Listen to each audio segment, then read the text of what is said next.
নমস্কাৰ এটা নতুন ভিডিঅ'লৈ আপোনালোকক পুনৰবাৰ স্বাগতম জনাইছোঁ আশা কৰোঁ আপোনালোক সকলো ভালে কুশলে আছে আৰু আপোনালোকৰ আশীৰ্বাদত মই বৰ্তমান আজিৰ এই সময়লৈকে ভালে কুশলে আছোঁ আৰু আজি আপোনালোকৰ কাৰণে এটা খুব প্ৰয়োজনীয় দৰকাৰী ভিডিঅ' প্ৰস্তুত কৰিব ওলাইছোঁ আশা কৰোঁ আপোনালোকে ভাল পাব আৰু মই বহুবাৰ আপোনালোকক জনাইছোঁ যে আমাৰ জীৱনত যেতিয়া শনিৰ কিছুমান দুখাদোষ হৈ থাকে তেতিয়া আমি হনুমানজীৰ কৃপা লাভ কৰিব পাৰোঁ বা হনুমানজীৰ কৃপাত শনিৰ দুখাদোষখিনি বহু পৰিমাণে কিন্তু কম কৰিব পাৰোঁ আৰু আপোনালোকক মই এই বিষয়ে বহুবাৰ কৈছোঁ আৰু বিভিন্নজনে ইতিমধ্যে আৰু ভালকৈ কথাখিনি আপোনালোকক বুজাই থাকে আৰু আপোনালোকে মাজে সময়ে সেইবোৰো চাই আৰু মোৰ কথাখিনিও আপোনালোকে শুনিছে আৰু মই আপোনালোকক আজি অহা কাইলৈ যেহেতু বছৰটোৰ দ্বিতীয়টো শনিবাৰ আৰু প্ৰথমটো শনিবাৰে যেহেতু নিয়মটো কৰিব লগা আছিলে মই ব্যস্ত থাকিলোঁ আৰু আপোনালোকেও যিহেতু বছৰৰ প্ৰথম শনিবাৰ দেওবাৰ বুলি কৰিলে ধৰি লওক অকণমান পৰিয়ালৰ সৈতে সময় কটোৱা তেনেকুৱা ধৰণৰ কথাবিলাক যিহেতু থাকে গতিকে আপোনালোকেও চাগে সময় নাপালে বা ময়ো সেই বিষয়ক লৈ কথাখিনি ক'বলৈ নহ'ল কিন্তু বছৰটোৰ দ্বিতীয়টো শনিবাৰে আপোনালোকে গোটেই বছৰটোৰ কাৰণে শনিৰ দুখাদোষখিনি মুক্ত হ'ব পৰাকৈ আপুনি হনুমানজী মন্দিৰত যাব পাৰে কি কৰিব কেনেধৰণে প্ৰাৰ্থনা কৰিব এই বিষয়টো আপোনালোকক জনাওঁ যে আপোনালোকক মই আগতেও কৈছোঁ যে শনি দেৱতা হৈছে আমাৰ জীৱনত কৰ্মৰ ফলদাতা বা ন্যায় দেৱতা বুলি বহুতে ক'ব বিচাৰে কিন্তু মই ন্যায় দেৱতাটোক বৰ বেছি গুৰুত্ব নিদিওঁ মই কেৱল কৰ্মৰ ফলদাতা বুলি মই তেখেতক ভাবি লওঁ কাৰণ আমি যিয়েই কৰ্ম নকৰোঁ আমি ভাল কৰ্ম কৰোঁ বা বেয়া কৰ্মই নকৰোঁ কিয় আগৰ জন্মত বৰ্তমান জন্মত বা যি কৰ্মখিনি আমি কৰি আছোঁ সেই কৰ্মৰ ভাল বেয়া ফল সেইখিনি শনিয়ে আমাক দিবলৈ আহিবই এতিয়া ৰাশি অনুযায়ী শনিয়ে যিহেতু এটা গ্ৰহবিলাক আচলতে মানুহৰ ৰাশি অনুযায়ী নিজৰ স্থান পৰিৱৰ্তন কৰি থাকে কিন্তু এটা কথা মনত ৰাখিব যে শনি এনেকুৱা এটা গ্ৰহ যে আপোনাৰ সময়ত যিকোনো সময়তে প্ৰভাৱ বিস্তাৰ কৰিব পাৰে গতিকে শনিৰ দুখাদোষ বা গ্ৰহ বা আপোনাৰ ৰাশি অনুযায়ী শনিৰ আপোনাৰ দুখাদোষ থাকক বা নাথাকক আপুনি শনি দেৱতাক সন্তুষ্ট কৰি ৰাখিব পৰাটো আপোনাৰ কাৰণে খুবেই ভাল কাৰণ ভৱিষ্যতেও যাতে কোনো ধৰণৰ আপোনাৰ বিপদ আপদ নহয় কাৰণ আমি নিজে জানো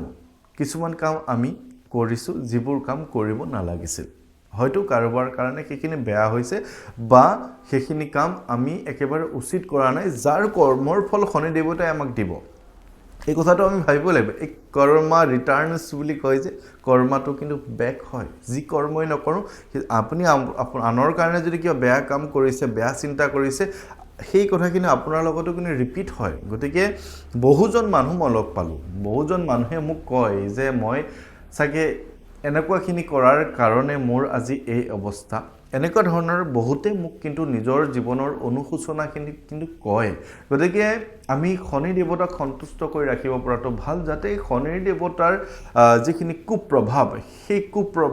প্ৰভাৱৰ পৰা হনুমানজীয়ে আমাক ৰক্ষা কৰিব পাৰে আৰু হনুমানজী আৰু শনিৰ দেৱতাৰ মাজৰ বিভিন্ন ধৰণৰ ধৰি লওক তেওঁলোকৰ মাজত অকণমান মতানৈক্যও আছে হনুমানজীয়ে শনিক সহায় কৰাৰ এটা ঘটনাও আছে গতিকে যাৰ কাৰণে শনি দেৱতাই হনুমানজীক যেতিয়া আমি প্ৰাৰ্থনা কৰোঁ শনি দেৱতাই সেইজন ভক্তক হনুমানজীৰ ভক্তসকলক প্ৰভাৱটো কমকৈ বিস্তাৰ কৰে গতিকে শনি যেতিয়া আমাৰ দশা থাকিব শনিৰ যেতিয়া কিবা বিপদ আপদ থাকিব বা নাথাকিলেও যাতে আমাৰ জীৱনত বিভিন্ন ধৰণৰ প্ৰব্লেমছ নাহক তাৰ কাৰণে আমি হনুমানজীক কেনেধৰণে সন্তুষ্ট কৰিম শনি দেৱতাই আমাক শিক্ষা দিয়াৰ সকলোতকৈ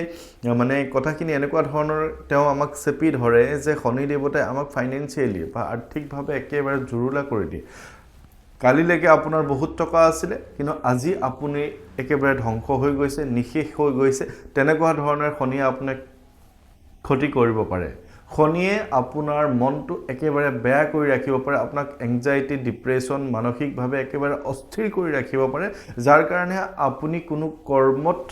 মানে উৎসাহ নাপায় বা কোনো কাম কৰিবলৈ আপোনাৰ মন নাযায় এলাহ ভাৱ বা কোনো ধৰণৰ আপোনাৰ ভালেই নালাগে দিনটো তেনেকুৱা ধৰণৰ শনিয়ে প্ৰভাৱ বিস্তাৰ কৰে শনিয়ে আপোনাৰ পৰিয়ালৰ কোনো লোকক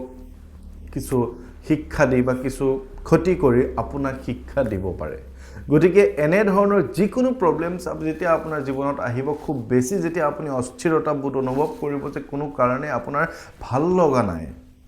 আপুনি যেনি চালেও আপোনাৰ বিফলতা কোনোফালে আপুনি সফলতা লাভ কৰিব নোৱাৰে তাৰ মানে শনিয়ে আপোনাক কোনো কাৰণে উঠিব নিদিয়ে গতিকে অহা কাইলৈ হৈছে বছৰটোৰ দ্বিতীয়টো শনিবাৰ আৰু এই দ্বিতীয়টো শনিবাৰ আমি তেখেতক সন্তুষ্ট কৰিব পৰাকৈ মই এটা সাধাৰণ নিয়ম কৰিম, সেইখিনি আপোনালোকে কৰিব পাৰে। নিয়মটো ইতিমধ্যে মই আগতেও কৈছোঁ, কাইলৈও মই আপোনালোকক কওঁ, শনি দেৱতাক সন্তুষ্ট কৰাৰ বৰ বেছি নিয়ম নাই বা হনুমানজীক প্ৰাৰ্থনা কৰাৰ বহুত বেছি নিয়ম কিছুমান নাই। গতিকে সাধাৰণভাৱে আপুনি কৰিব পাৰে যে আপুনি যদি ভাবে যে আপোনাৰ জীৱনত তেনেকুৱা ধৰণৰ, মই ইতিমধ্যে যিখিনি ক'লোঁ, তেনেকুৱা ধৰণৰ যদি অসুবিধা হৈ আছে, তেনেহ'লে আপুনি অহা কাইলৈ প্ৰথমতে শনি মন্দিৰত যাব। সন্ধিয়াই যায় বা দিনতে যায় বা ৰাতিপুৱা যায়, কোনো ধৰণৰ ইয়াতে মানে কোনো ধৰণৰ কথা নাই যে আপুনি কোনটো সময়ত যাব বিচাৰে, যিকোনো সময়ত আপুনি গ'লেই হ'ল। মই প্ৰথমতে কৈছিলোঁ যে সন্ধিয়া সময়ত গ'লে ভাল হয়, সন্ধিয়া সময়টো আচলতে খুব ভাল, কিন্তু দিন চুটি আপুনি সন্ধিয়া সময়ত যাব নোৱাৰিবও পাৰে। গতিকে আপুনি দিনত হওক বা সন্ধিয়া হওক, আপুনি শনি মন্দিৰত প্ৰথমতে যাবলৈ চেষ্টা কৰক। শনি মন্দিৰত আপুনি তিল তেলৰ চাকি জ্বলাব আৰু তিল তেলৰ চাকি জ্বলাই আপুনি পুৰোহিতজনৰ পৰা এটা সেৱা ল'বলৈ চেষ্টা কৰিব। কিন্তু এটা কথা মন কৰিব যে যদি কিবা কাৰণে তেখেতে আপোনাক পজ্জলে দিয়ে বা যিকোনো ধৰণৰ আপোনাৰ প্ৰসাদ হিচাপে দিয়ে, সেই প্ৰসাদ আপুনি ঘৰলৈ আৰু আনিব নালাগে। সেই প্ৰসাদ আপুনি তাতে গ্ৰহণ কৰি হাত ভৰি মুখ আকৌ উখালি আপুনি চিধা হনুমান মন্দিৰলৈ বুলি গুচি যাব। এই কথাটো আপুনি মনত ৰাখিব। আপোনাৰ ঘৰৰ ওচৰতে একে ঠাইতে যদি শনি মন্দিৰ আৰু হনুমান মন্দিৰ একেলগে নাই, তেনেহ'লে আপোনালোকে যিকোনো এটা নিয়ম কৰিব পাৰে। যিকোনো এভাগ মন্দিৰলৈ আপুনি গ'লেই হ'ল, কিন্তু দুইভাগ মন্দিৰ যিজন লোকৰ ঘৰৰ ওচৰত আছে তেওঁলোকে কিন্তু দুইভাগ মন্দিৰলৈ যাওক, যাতে আপোনালোকে সুফল লাভ কৰিব পাৰে অতি সোনকালে। শনি মন্দিৰৰ পৰা আপোনালোকে হনুমান মন্দিৰত যাব আৰু হনুমান মন্দিৰত যেতিয়া যাব আপোনালোকে এটা কথা মনত ৰাখিব যে আপোনালোকে ঘিউ চাকি বা চামেলি তেলৰ চাকি জ্বলাব পাৰে। এই দুইবিধ চাকি আপুনি জ্বলাব পাৰে, যিকোনো এবিধ জ্বলালেই হ'ল, দুইবিধ নহয়, যিকোনো এবিধে জ্বলাব। এটা কাম কৰিব, ঘৰৰ পৰা আপুনি এটা লং লৈ যাব, যে যিবিলাক ঘৰখনত আপোনাৰ নিগেটিভিটি আছে, বেয়া শক্তি, বেয়া ভাৱ, বেয়া চিন্তা বা অন্য যি নিগেটিভিটি ঘৰখনত আপোনাৰ সোমাই আছে, সেই গোটেইখিনি দূৰ কৰিবৰ কাৰণে আপুনি এটা লং লৈ যাব। লংটো আপুনি চাকিটোত দি দিব, য'ত আপুনি তেল দিব বা ঘিউ দিব তাত আপুনি লংটো দি দিব। লংটো তেনেধৰণে আপুনি চাকি গছ জ্বলাই, লংটো কি হৈছে আপুনি ভাবিব লগা নাই। বহুতে মোক ফোন কৰে যে লংটো নিজে পুৰি দিম নে, শলিতাডালত দিম নে, ক'ত দিম নে, কেনেকৈ কৰিম, মই যে কৈছোঁ ঘৰৰ পৰা লৈ যাব। বহুতেই কয় যে মই পাহৰিলোঁ, বাহিৰৰ পৰা কিনি ল'ম নেকি। এটা কথা মনত ৰাখিব যে আপোনাৰ ঘৰখনত থকা যিকোনো নিগেটিভিটিখিনি আপুনি পুৰিব লাগে, ঘৰখনৰ পৰা আপুনি এটা লং লৈ যাব। গোটেই কথাখিনি মনত ৰাখিব। লংটো লৈ গৈ আপুনি চাকি গছত দিব, ঘিউ চাকি হওক বা চামেলি তেলৰ চাকি হওক, তাতে দি আপুনি ভালকৈ সেৱা অৰ্চনা কৰি, যাতে শনিৰ দোষাদোষখিনিৰ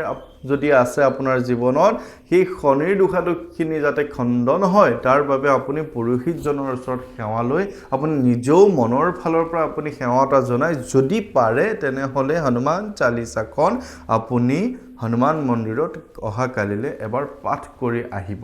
শ্ৰী গুৰু চৰণ সৰোজ ৰজ নিজ মন মুকুৰ সুধাৰি, वरणौ रघुवर विमल जसु, जो दायक फलचारी, बुद्धिहीन तनु जानिके सुमिरो पवन कुमार, बल बुद्धि विद्या देहु मोहि, हरहु कलेश विकार। এনেধৰণে দোহাতে মাতি জয় হনুমান জ্ঞান গুণ সাগৰ, জয় কপিস তিহুন লোক উজাগৰ, এই আপুনি হনুমান চালিচাখন পাঠ কৰিব। আপুনি চাব যে আপোনাৰ জীৱনত তেনেধৰণৰ যি প্ৰব্লেম আহিছে, অস্থিৰতা আহিছে, ফাইনেন্সিয়েল ইছ্যুজ আহিছে বা যিকোনো ধৰণৰ বিপদ আপদ, ল'ৰা ছোৱালীয়ে পঢ়া শুনাত মন দিয়া নাই, এইবোৰ লাহে লাহে লাহে লাহে ঠিক হৈ যাব আৰম্ভ কৰিব। গতিকে অহা কাইলৈ সেইখিনি কৰক আৰু মাজে মাজে শনি মন্দিৰত গৈ মাহটোত এবাৰ হ'লেও, ছমাহৰ মূৰত এবাৰ হ'লেও, 3 মাহৰ মূৰত এবাৰ হ'লেও এই একেখিনি নিয়মে আপুনি কৰি থাকিব পাৰে, যাতে শনিৰ দোষাদোষখিনি আপুনি খণ্ডন হ'ব পাৰে বা শনিৰে আপোনাক বেয়া প্ৰভাৱ বা কোনো ধৰণৰ ক্ষতি নকৰে। গতিকে এই নিয়মটো আপোনালোকে কৰক, সহজভাৱে কৰিব পৰাকৈ দিলোঁ, কোনো টান নহয়, আপুনি কৰক, আপুনি জীৱনত সফলতা লাভ কৰিব। গতিকে আশা কৰিছোঁ আপোনালোকে ভিডিঅ'টো ভাল পাইছে, আৰু যদি ভাল পাইছে তেনেধৰণৰ কোনো লোকে যদি বিপদত পৰি আছে বুলি ভাবে, তেনেজন লোকৰ কাৰণে আপুনি ভিডিঅ'টো শ্বেয়াৰ কৰিব পাৰে।